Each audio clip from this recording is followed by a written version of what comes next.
All right, what's going on, guys? It's your boy Random Guy Kevin. This is Thoughts of a Random Guy. We talk about many things dealing with love, dating, relationships, adulting, life's ups and downs, and the ever-evolving world of just being a human. Don't forget to check me out on all your favorite social media platforms at Random Guy Kev and my website at randomguykev.com.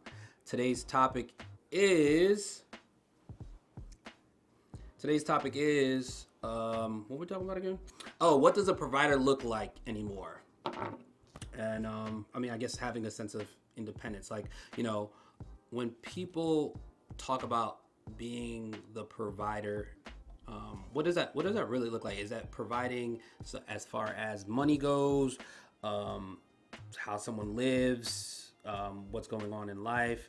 I think people have different in this day and age. I think people have different definitions of what a provider looks like, and also having a sense of independence while having a provider. And I didn't even introduce you guys. my bad. My bad. I just went straight into it. All right, my co-hosts for this episode are Dr. Umbrella, George. And you got Kenan. Okay, so as I was saying, what does a provider look like anymore? And I guess having a sense of independence while dealing with a provider. Kenan, go ahead, start. Oh, that's interesting.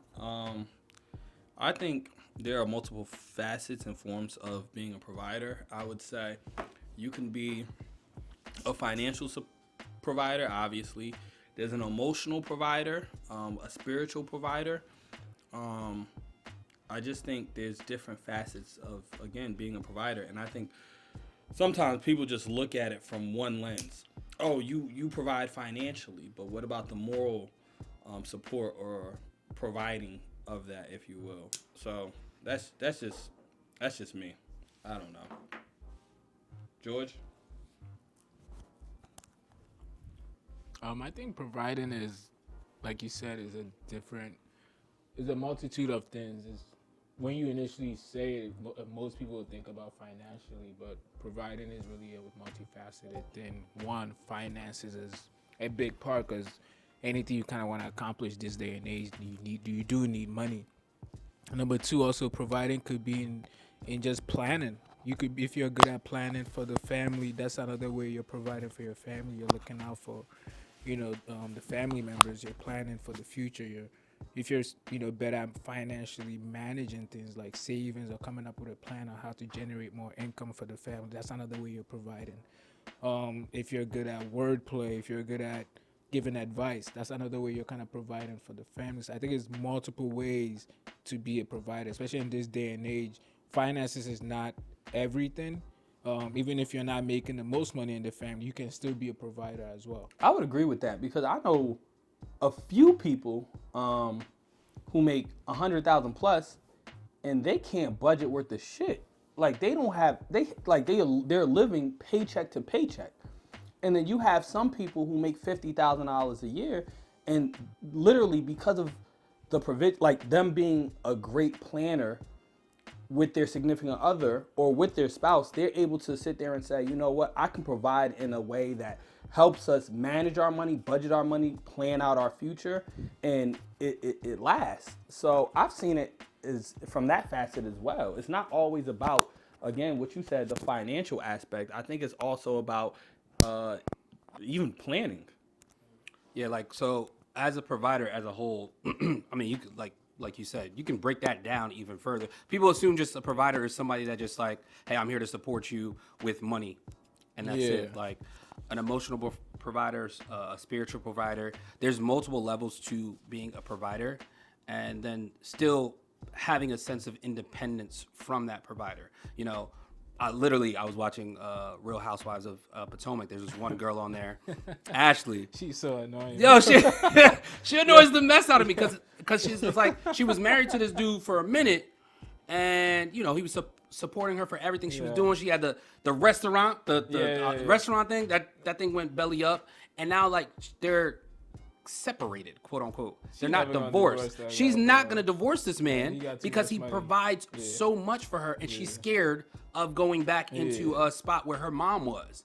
And it's like she, in a sense, wants her independence, quote unquote, As long as he's funding it. As long as he's kind of funding it. Because she literally just got some new titties. Yeah. And I know she ain't paid for them bitches. He's still smacking it. He's still smacking it. So it's like, she still wants that sense of independence. What does that look like for somebody that's like providing financially for someone? It's like, I'm sorry, you kind of don't have independence because now you're locked into somebody's money because you don't really have your own. And like an emotional provider. What does that even look like? I think that looks like someone that knows how to kind of handle your emotions. You know, like, I feel like sometimes we do go through different stresses in life. If you kind of have someone in your life that knows when you're in this mood, okay, how do I have to adjust to kind of be there for you, you know, in this moment? You know, like sometimes some people when they're venting, they don't need advice. They just need you to just sit there and just listen to them and kind of, you know, maybe, you know, make them feel like you understand their perspective, even if they're wrong. But I don't need to kind of make you feel like a fool for feeling how you feel. That's how I know you can be like an emotional provider in a way. I was kind of confused with your question regarding finances and how does it look when you're a financial provider and not have independence. Just open that up because I didn't really understand the question. So in regards to a financial provider, someone that's literally like paying for everything, and like do you essentially have independence because they can limit you on how much money they want to give you? It's like somebody having a sugar baby. Like, hey, I'm gonna give you $2,000 this month, but you have to do these X, Y, Z. If you don't do these things, I'm not giving you the money. And it's like, okay, you lose your sense of independence because they kind of have you locked in because they're the financial provider for you. You kind of don't have anything. And even if you did have everything, the extra stuff that they were providing you kind of supports the lifestyle that you want. Yeah. But I think I get what you're saying. I think it's a choice. I think you can be with somebody who's a financial provider and still not lose your independence, because if that person leaves, you can still say, I might not have the lifestyle that this person afforded me, but I could still go out there and work and do whatever I have to do to have some sense of a lifestyle. It might not be up to what the person was providing, but I still have that level of independence where I still can do my own. And yeah, that's my thought on it. I don't think most people see it that way. I don't know many cases of it actually happening, but I know one or two females who have told me, like, I don't care how much a man's making, and they only made $40,000 or $50,000 a year, and they're like, yo, I want this bag, I want that bag, whatever the case may be, and they're just like, I'll spend his money, but at the end of the day, if he's not here, then I know how to manage or budget my money to still buy these expensive things or take myself on lavish trips. It might not be to the consistency that person did it, but I still can do it for myself. Yeah, and I get what you're saying on that, but this is, I'm not tying it specific to men or women. I'm just saying in general, like, there's people that, yeah, I make $40,000, but this person makes, $300,000, and they're supporting me with X, Y, and Z. Even if they leave, I'm still good. I have my independence, and I can provide for myself. But then you have those other people who give their full independence to, or their full self to somebody that's providing 100%. And they're just like, you know what? I think it'd be easier if I don't have to work and I could just sit here and spend your money and do all these things. And then once that person's trying to leave, it's like, hold on. Where you going? Where you going? Please, like, I still need you. And like, I'll, bend to your will in a sense and continue moving forward like that. You get what I'm saying with that? I do get what you're saying with that. And I feel like with that, there is no, I feel like, honestly, we kind of first have to address what is the definition of independence. Because in this day and age, as long as you have a job, there is truly no independence. Even in your example of if you're funding, if you have a sugar baby or whatever, you're giving her $2,000 every month, technically that's her job. If you don't do your job requirements, I'm not giving you the $2,000. The same way, if I don't do my job requirements, they're not paying me what they're supposed to pay me. So if we're looking at it in that sense, yes, no one truly has independence.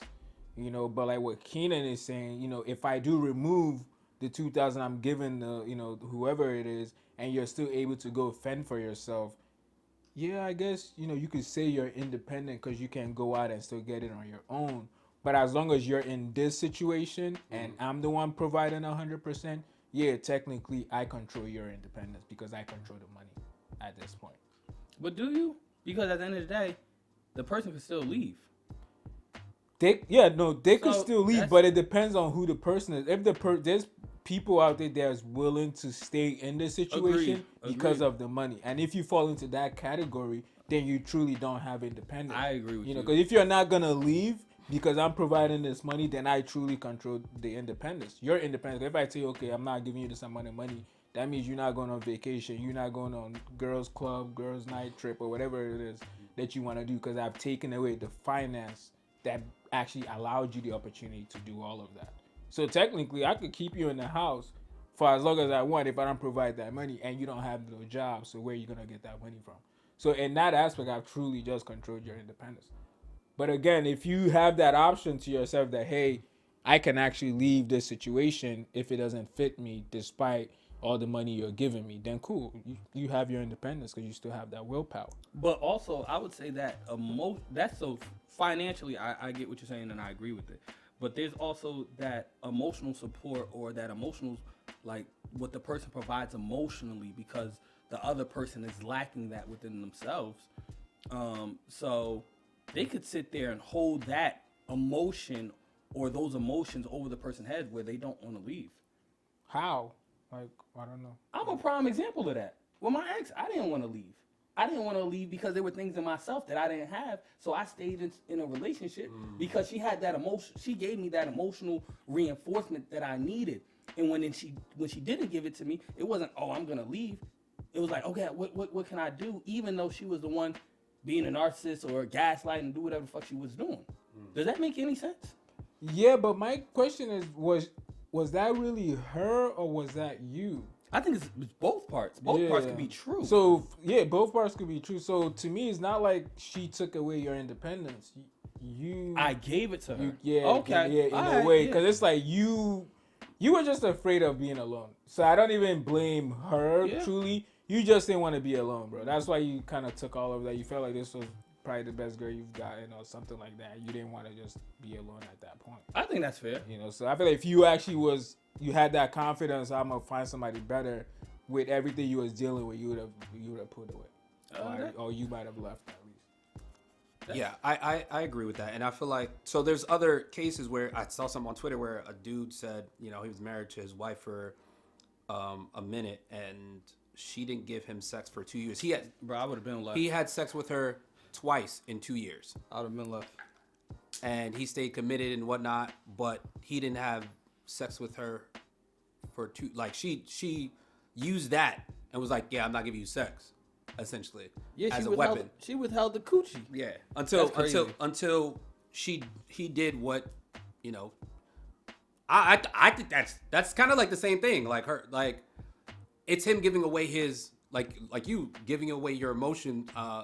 Giving away your independence to her, that's kind of what he did. He gave his independence to her, so she had control over it. So it's like, damn. Yeah, I feel like in that situation, once you gotta be strong enough to put certain boundaries Have a conversation. Yeah, there's certain things that you're not doing. People need to just understand that I'm not going for it. Yeah. If you actually want this to work, you need to understand there's a red line here, and if that's the red line, you understand that this is not gonna go as far as you think it is gonna go. And I feel like a lot of the issue is for her to even be comfortable doing that, and just feeling like you can, I guess, use that. He ain't set down the boundaries. Yeah, and again, she's within her right. If Agreed. If we're emotionally not there and you don't want to, have sex, that's within your right.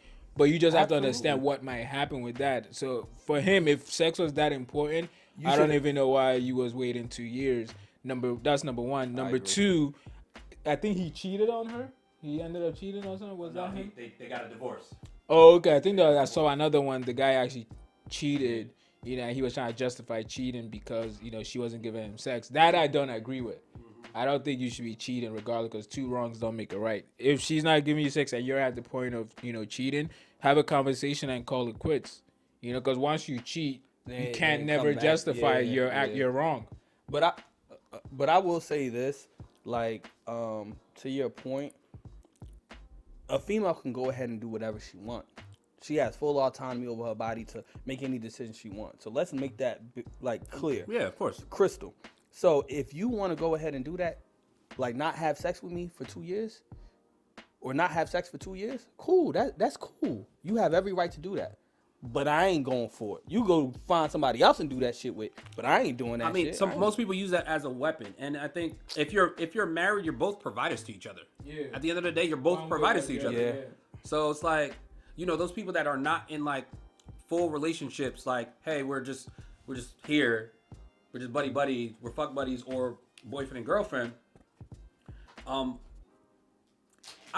don't necessarily need to be full providers to each other just because, they're not locked in like in a marriage. Mm-hmm. In a marriage, you're locked in, and he's like, bring back to what you said about the dude cheating on his wife. I think I know what you're talking about, where he just didn't feel like his wife was it anymore and was cheating, and that made him go back to his wife and family. It was like, okay, she's everything to me, but at the same time, he continues to cheat because it makes him want his wife more. It's like the weirdest. It's some reverse psychology. Yeah. Selfish shit.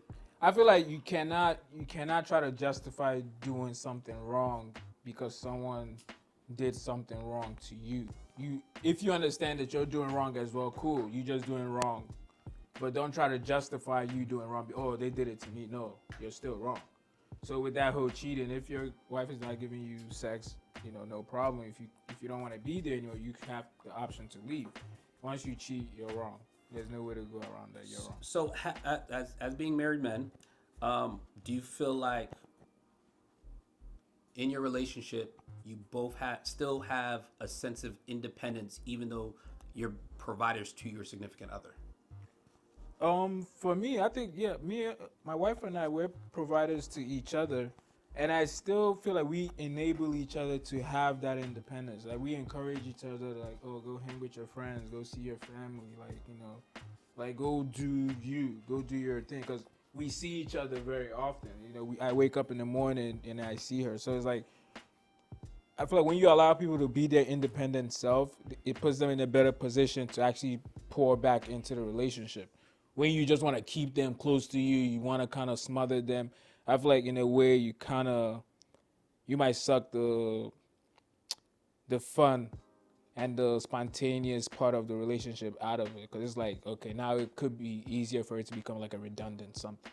You kind of have to allow people, hey, go see your friends. Allow them that space to kind of miss you a little bit too. It don't mean go days. Like me and my wife, we talk every single day. Like as soon as I get to work, I'm texting her. Even on my way to work, texting her. So it's like we talk every single day throughout the day. But still, we allow each other to like, hey, go do your thing. I'm here. You know where I'm at if you need anything. But I think that's important. For me, I think when I initially started the relationship, it was like, no, wherever you go, I want to go. I want to be. You going to Connecticut, I'm going to Connecticut. You going to the park, I'm going to the park.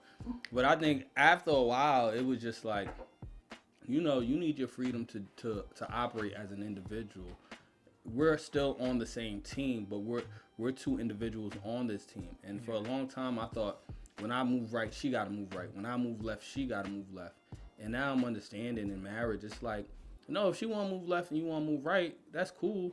But we still on the same team and we're still doing this together. Yeah. She just has to be, she's an individual on the team. And now it's just like, all right, well, you want to go see your friends in Connecticut? Bye. Okay. And I feel like with the whole moving left and right, the most important part is it's okay to move in different directions as long as you are able to come back and move in one direction. Agreed. Because there's going to be things you need to come back and move in one direction, but you don't have to move in one direction for everything. Like, you're allowed to have your own individual activities, like individual investment, like whatever you want to do on the side, you can do that as long as you're still giving time and pouring positivity into the relationship. You have no ground to complain. What are you really going to say? If I'm doing my own thing, but I'm still here for you, I'm still in the relationship, I'm still pouring back, we're still having fun, relationship is still loving, you can't try to stifle the person. You have to allow them to try to be their own person. But I think in a relationship, everybody, even in a marriage, everybody has their own role. Everybody has their position that they play. Kind of like basketball. You got Michael Jordan and Scottie Pippen. They did two different things, but they're still great and they're both on the same team. And what do they ultimately do? They win 6 championships together. So you can be an individual on that team. And it really allows you to miss each other. When you guys even come together, you want to be closer to each other. You know, and I think it's very important. I think that's important. It is. I think it's extremely important for them to. Sometimes they just might not. They might need that space just to be with other family members and other friends, and just hang out with certain people. That's not you. Yeah, and that's okay. Yeah, and it's also important. You gotta look at it from just life in general. Like, we're getting older. That means our parents are getting older. Our grandparents are getting older. So you have to allow people to spend time with their family. These are important times and moments that you shouldn't even be trying to reduce that. That's like some evil shit that you shouldn't even do that. I look at that weird. Because if you're trying to pull me, or someone is trying to pull you away from your family for no good reason, like nothing has happened, you should be looking at that person sideways. Because what do you have planned for me? Why are you doing that? And Anya explained it to me because I'm just like, yo, I don't, like, even when we sleep next to our wives, for me personally, I sleep with you for 8 hours, right? I have my full day. I go to teach. I got a second job. 8 hours yeah, of sleep. like sleeping too much, bro. I don't like that. You get a full 8 hours. I'm good. I get 8 hours of sleep. But ultimately, what I'm saying is, I might get home. I leave the house at 6:30. Might get home at 8, 9, and I got maybe an hour to hang out with you before I do it over. So for me, I'm like, yo, I want to spend time with you. But she was like, you also have to understand, my grandparents are getting older. And I don't know how much time I actually have left with them. And I was like, oh, shit, I never thought about that. Yeah. Once she explained it, broke that shit down to me, I'm like, oh, you know what, you're right. And time is something that we don't have enough of with the people around us. Word. So, again, I feel like, you allow people independence, their own independence. I feel like, again, when you're in a relationship, it's like one of those things like, hey, go away. Like, go do your own thing. I'm going to do my own thing. I got, like you said, like, hey, probably your only free time is Saturday. And it's like, you only got 4 hours to yourself. Now you want to sit here and play NBA 2K or something like that. And like, yo, leave me alone. I be playing Madden. Like this morning, she was like, oh, let's watch TV. I'm like, yo, I'm playing Madden. I'm sorry. Yo, just let me get 3 games in today. Them 3 games turned into 7 games. I'm like, oh, damn. I was supposed to. Me and my wife, we woke up today and we was playing video games. We played Mortal Kombat. I mean, and that's a solid thing. I mean, as a provider to your significant other, you're still allowing them your independence, their independence, and they allow you your independence. And that's a great thing. Some people, as we get older, you learn that. I feel like you learn about that stuff. But if you've been in relationships or situationships where you've never had that independence or never been allowed that independence, it's like a different world you live in. And it's like we see it on TV. We probably know a couple of people that have a provider in some way or form, whether it be financially, spiritually, emotionally, whatever, and they don't have any sense of independence. They're just clocked in all the time because that person provides them that extra piece of energy. But as we get to the end of this episode, what do you guys want to leave people with in regards to a provider and having a sense of independence? There's multiple facets of providers. Again, don't only look at the financial. Look at the spiritual, because we ain't even getting the spiritual aspect of it. I mean, let's keep going. Oh, all right. Let's keep going. I would say just from a spiritual aspect of it, the way my wife prays for me and the way she has, we always grew up in the church, but I'm like, I try my best to pray, and, but Anya got it to another level where she literally is just like, no, we need to pray. We need to do our devotional. We need to do this. We need to do that. So from a spiritual aspect, she provides so much of she helps me so much more gain a closer relationship to God because of how I see her do it for herself and her family, but also how she prays over me. And I've witnessed it, and I'm just like, that shit is crazy. Like, it's crazy, yo, to have somebody who loves you and who prays over you that strong. That she provides that spiritual support, and that should be crazy to me. Yeah, I feel like sometimes when you tell somebody like, hey, I'm I'm praying for you. I'm praying that you have a great day. Like some people take that, in this generation, some people take that weird because a lot of people are not spiritual anymore. A lot of people are just like, hey, I went to the church when I was younger, but I wasn't very spiritual. I didn't get it. Like it didn't mean anything to me. And it's like, that's understandable. But for me, it's like, hey, like you're not going to block my blessings. I'm always going to pray for you. If you want to get back there and you're with me, cool. I can help you get there. Let's get there together. Let's take that drive together. But some people you can't force that on. You can't force spirituality on people. And I had somebody try to force like atheism on me, and I'm like, bro, like, we don't need to keep talking. Like, you're good. Your personality, everything is great. Everything is clicking. But that spiritual piece, you not fucking up my spiritual piece because I don't got time for that shit. And like you said, I think as a provider spiritually, that's A1 right there. I feel like that's something that's amazing to have in a partner. Yeah, I would agree with both of you, especially what Kenan said regarding just having someone that prays for you and like believes in you and like loves you so much is really different. And I would also agree. My wife, she definitely helps my spiritual journey too. Because even just being married, it makes you want to get closer to God. Because that would also help you be a better husband. So I also, since being married, I've just wanted to just get closer and kind of understand the word more. And I do feel like, having a partner that's very spiritual, that definitely makes your spiritual journey a bit more easier.